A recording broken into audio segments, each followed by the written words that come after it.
வணக்கம். மாலை முரசு செய்திகளை விரிவாக பார்ப்பதற்கு முன் தலைப்புச் செய்திகளை பார்க்கலாம். நாடு முழுவதும் நாளை சுதந்திர தின விழா கொண்டாடப்பட உள்ளதன் எதிரொலி. சென்னை விமான நிலையத்தில் 5 அடுக்கு பாதுகாப்பு, தீவிர சோதனைக்கு பிறகே வாகனங்கள் அனுமதி.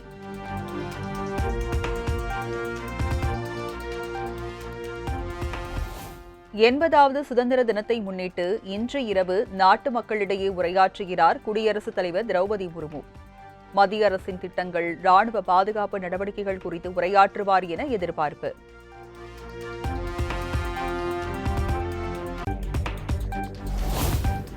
இந்தியாவின் அரசியல் தலைமையை தேர்ந்தெடுக்கும் முறையில் ஒரு அமைதியான புரட்சி ஏற்பட வேண்டும். சுதந்திர தினத்தை முன்னிட்டு வெளியிட்ட காணொலி செய்தியில் சமூக ஆர்வலர் சோனம் வாங்சுக் அழைப்பு.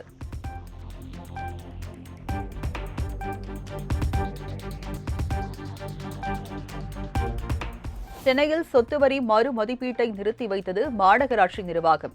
பொதுமக்கள் எழுப்பிய கோரிக்கைகளை கவனமாக ஆய்வு செய்த நிலையில் நிறுத்தி வைக்கப்படுவதாக மாநகராட்சி ஆணையர் சமீரன் அறிவிப்பு.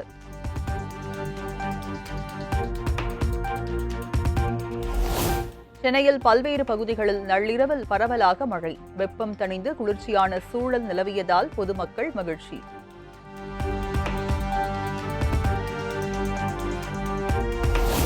தமிழகத்தில் பல்வேறு பகுதிகளில் வெளுத்து வாங்கிய கனமழை.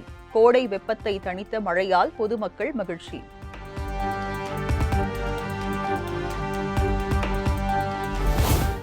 நீலகிரி, தேனி ஆகிய 2 மாவட்டங்களில் இன்று இடி மின்னலுடன் கூடிய கனமழைக்கு வாய்ப்பு. வரும் 19ஆம் தேதி வரை தமிழகத்தின் பல்வேறு பகுதிகளில் மிதமான மழை பெய்யக்கூடும் எனவும் வானிலை ஆய்வு மையம் கணிப்பு.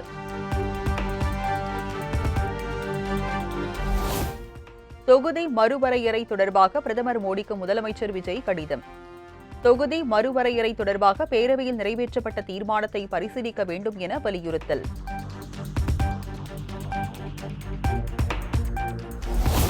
மூன்று மாதங்களுக்கு முன்பு ஃபேர் டீலிமிட்டேஷன் கேட்ட காங்கிரஸ் தற்போது நோ டீலிமிட்டேஷன் கேட்கிறது. 3 மாதங்களில் காங்கிரஸ் கட்சிக்கு என்ன ஆனது? விகிதாச்சாரம் அடிப்படையில் கொண்டுவரும் தொகுதி மறுவரையறையை காங்கிரஸ் எதிர்ப்பது ஏன் எனவும் பாமக தலைவர் அன்புமணி சரமாரி கேள்வி. காங்கிரஸ் பாத்தீங்கன்னா 3 மாதத்திற்கு முன்பு அங்க நாடாளுமன்றத்துல பிளக்கார்டு வச்சிருந்தாங்க, ஃபேர் டீலிமிட்டேஷன். இப்போ காங்கிரஸ் 3 மாதத்திற்கு பிறகு நோ டீலிமிட்டேஷன். இந்த 3 மாதத்துல காங்கிரஸ் என்ன ஆச்சு? என்ன பிரச்சனை உங்களுக்கு?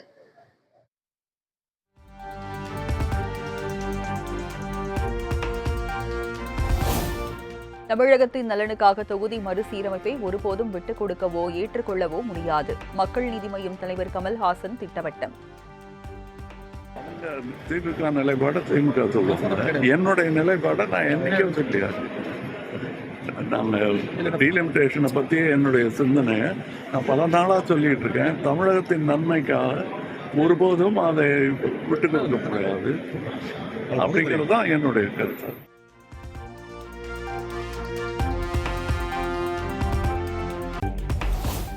சென்னை கிண்டி தனியார் விடுதியில் வெற்றி தமிழ்நாடு முதலீட்டாளர்கள் மாநாடு. 67,452 கோடி ரூபாய் மதிப்பிலான 97 புரிந்துணர்வு ஒப்பந்தங்கள் முதலமைச்சர் விஜய் முன்னிலையில் கையெழுத்து.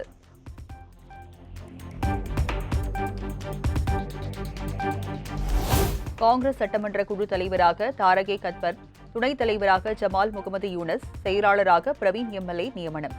தமிழ்நாடு காங்கிரஸ் கமிட்டி தலைவர் மாணிக்கம் தாக்கூர் அறிவிப்பு.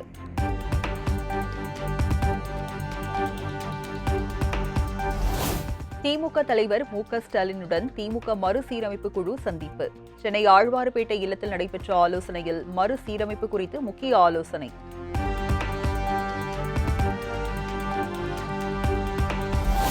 முதலமைச்சர் விஜயுடன் ஆலோசனை நடத்தி 7.5% இட ஒதுக்கீட்டை 10% உயர்த்த நடவடிக்கை எடுக்கப்படும் என அமைச்சர் அருண்ராஜ் உறுதி. தனியார் கல்லூரிகளில் அதிக கட்டணம் வசூலிக்கப்பட்டால் கடும் நடவடிக்கை எடுக்கப்படும் எனவும் எச்சரிக்கை. லாஸ்ட் கலையரசன் கமிட்டி ப்ரொபோஸ்டு 10% இருந்தது. நம்ம அதை 7.5லேருந்து இன்னும் 2.5% அதிகரிக்கான வாய்ப்புகள் இருக்கா இந்த நீட்டுக்கான லீகல் பேட்டில் முடிகிற வரைக்கும்? நீங்கள் சொன்ன மாதிரி இந்த கமிட்டி முதலமைச்சர் அவர்கள்ட்ட பேசி இன்னும் ஒரு கமிட்டி அப்பாயின்ட் பண்ணி அது எப்படி சொல்கிறாங்களோ அந்த மாதிரி நம்ம கண்டிப்பாக கொண்டு வருவோம்.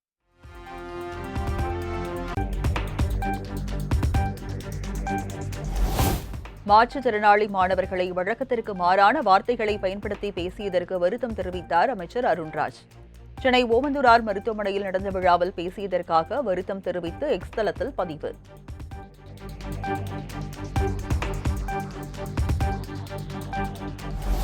பிரதமர் மோடியும் உள்துறை அமைச்சர் அமித்ஷாவும் நாடாளுமன்ற கட்டடத்திற்கு வருகிறார்கள், ஆனால் அவைக்கு வருவதில்லை.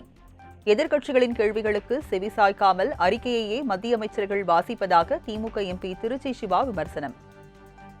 இதில் நாட்டு மக்கள் தெரிந்து கொள்ள வேண்டியது, பிரதமரும் உள்துறை அமைச்சரும் தினந்தோறும் நாடாளுமன்ற கட்டடத்திற்கு வருவார்கள், ஆனால் நாடாளுமன்றம் நடைபெறுகிற அவைக்குள் வருவது.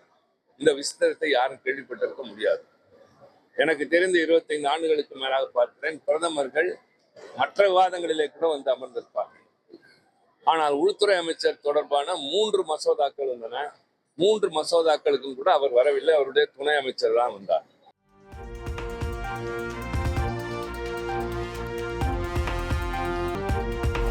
ஸ்ரீவில்லிபுத்தூர் ஆண்டாள் கோயிலில் ஆடிப்பூர தேரோட்டம் கோலாகலம். அமைச்சர்கள் ஜெகதீஸ்வரி, கீர்த்தனா ஆகியோர் தேரை வடம் பிடித்து இழுத்து துவக்கி வைத்த நிலையில் ஆயிரக்கணக்கான பக்தர்கள் தரிசனம். சென்னை தேனாம்பேட்டையில் அதிவேகமாக சென்ற சொகுசு கார் இருசக்கர வாகனத்தில் மோதி விபத்து. விபத்தை ஏற்படுத்திவிட்டு தப்ப முயன்றவர்களை துரத்தி பிடித்த பொதுமக்கள். ஆப்போசிட்டில் போயிருக்காரு, அவர் போன இச்சு அந்த செவ்வறு இஷ்டு போயிட்டாப்புல. அவர் பிடிச்ச நிற்கல, டிரைவருக்கு அடி டூ வீலர் போடுவோம் அடி. அவன் சேஸ் பண்ணி அவர் பிடிச்சோம். அவர் பப்ளிக்கெலாம் வந்து கேள்வி கேட்டோடனே போலீஸ்கார் என்ன பண்ணிட்டாங்கன்னா அவங்கள காரை ஓட்டுனோடனே சேஃப்டி பண்ணிட்டாங்க. சேஃப்டி பண்ணி அவங்களை இட்டுன்னு போயிட்டாங்க. எங்களை வந்து திட்டுறாங்க, அந்த காருக்கார சப்போர்ட் பண்ணி அவங்களை இட்டுன்னு போயிட்டாங்க காருக்காரன்.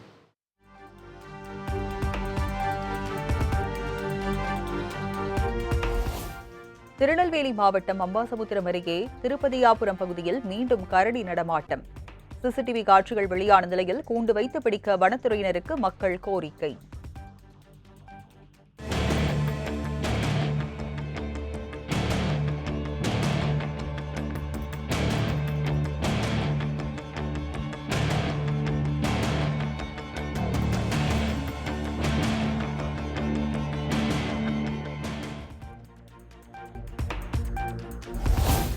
கோவை ஆர்எஸ்புரம் பகுதியில் தனியார் அடுக்குமாடி கட்டிடத்தில் ஏற்பட்ட அதிர்வால் பதறியடித்து வெளியேறிய நகை செய்யும் பணியாளர்கள். அதிர்வுக்கான காரணம் குறித்து மாநகராட்சி அதிகாரிகள், பொதுப்பணித்துறை அதிகாரிகள் ஆய்வு.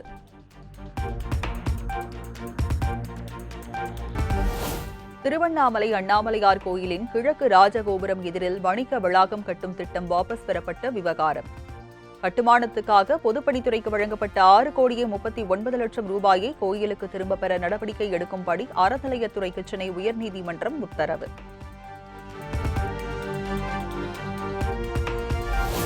துணை ஆட்சியர், உதவி ஆணையர் உள்ளிட்ட பதவிகளுக்கான குரூப் 1 காலி பணியிடங்களின் எண்ணிக்கை உயர்வு. கூடுதலாக 20 காலி பணியிடங்கள் சேர்க்கப்பட்டு மொத்த பணியிடங்களின் எண்ணிக்கை 46ஆக உயர்த்தி TNPSC அறிவிப்பு.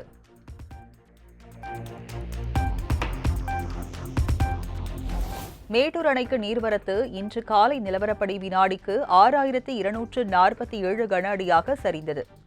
அணையின் நீர்மட்டம் 80.70 அடியாகவும் நீர் இருப்பு 42.658 TMC ஆகவும் உள்ளதாக தகவல்.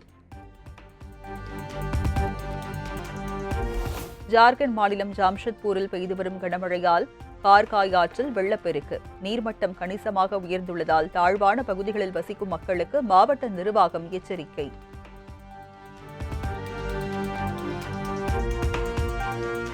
ஜம்மு காஷ்மீர் மாநிலம் சோனாமார்க் மாவட்டத்தில் திடீரென ஏற்பட்ட மேக வெடிப்பு.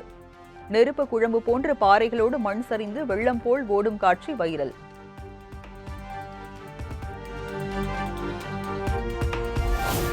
தன்னால் ஆட்சி செய்ய முடியவில்லையே என்ற ராகுல் காந்தியின் விரக்தி வெளிப்படையாக தெரிகிறது. மத்திய கல்வித்துறை அமைச்சர் பிரகலாத் ஜோஷி விமர்சனம்.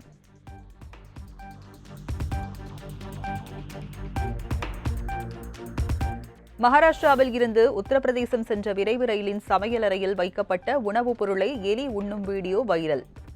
சம்பவம் தொடர்பாக உடனடியாக விசாரணை நடத்த மும்பை பிரிவு மூத்த அதிகாரிகளுக்கு ரயில்வே சேவா உத்தரவு.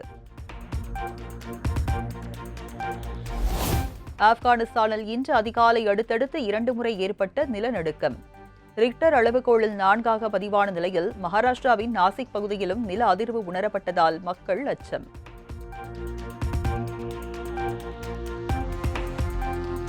அமெரிக்காவில் நடைபெற்று வரும் சின்ஃபீல்ட் கோப்பை செஸ் தொடரின் 3வது சுற்றில் பிரக்ஞானந்தா தோல்வி.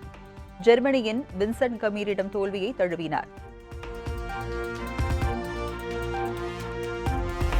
அமெரிக்க வெள்ளை மாளிகையின் செய்தி தொடர்பாளர் கரோலின் லெவிட் இம்மாத இறுதியில் பதவி விலகல்.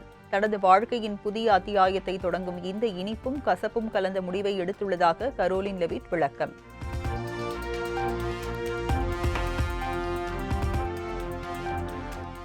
டிஎன்பிஎல் கிரிக்கெட் போட்டியில் திருப்பூர் அணியை 17 ரன்கள் வித்தியாசத்தில் வீழ்த்தி திருச்சி வெற்றி. மற்றொரு ஆட்டத்தில் 2 விக்கெட் வித்தியாசத்தில் நெல்லை அணியிடம் வீழ்ந்தது கோவை கிங்ஸ்.